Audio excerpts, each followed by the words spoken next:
heinous comic. We open on a conversation between Chris and a police officer.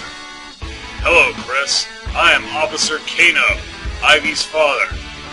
Kano shows Chris his badge, which reads, "To serve and protect, elite officer." "I am humbled to meet you, sir," says Chris, saluting with his favorite Wolf Scout two-finger salute. "At ease," says Officer Kano. "My little girl has taken a shine to you, as I have, for my job. Do you see this badge? I have worked through sweatloads of endurance and strength to earn it. Do you feel as worthy for Ivy?" "Yes, sir," says Chris. "As my mother and father and my humble heart can vouch for my true, valiant self, I swear in the name of God and Jesus I will remain at my best for Ivy, sir." "You've got lots of spunk, sir," says Officer Kano, "and I respect that. All things considered, from background and I standing before you..." Kano pauses and takes Chris's hand in a manly handshake.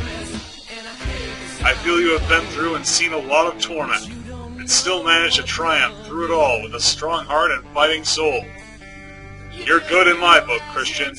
I entrust Ivy into your strong, capable hands."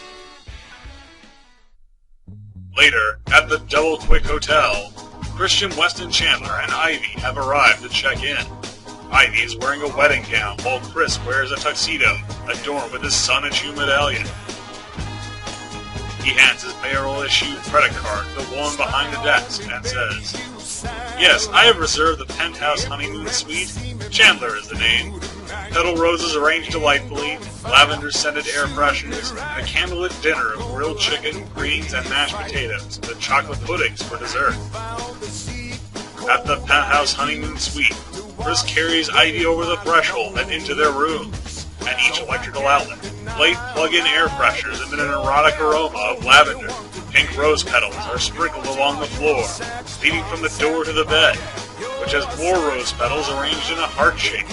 In bed, the loving couple wastes no time, as Ivy removes her dress and Chris takes off his shoes, and they begin to kiss passionately.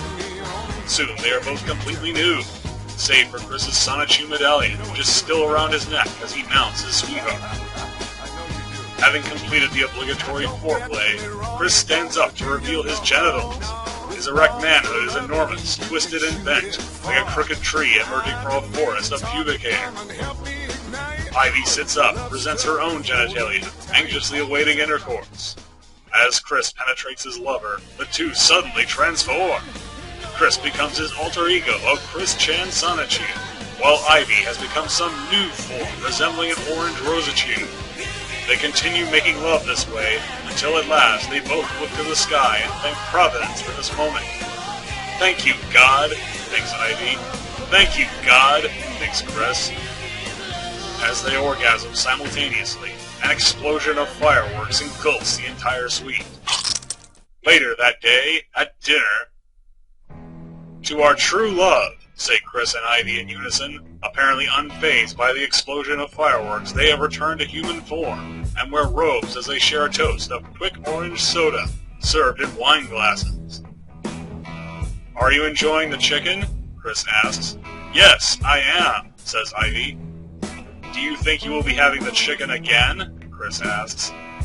"Yes, I will," says Ivy, "and I hope the chicken will still feel the same way I do then." But it's a fact that I'm the seventh son.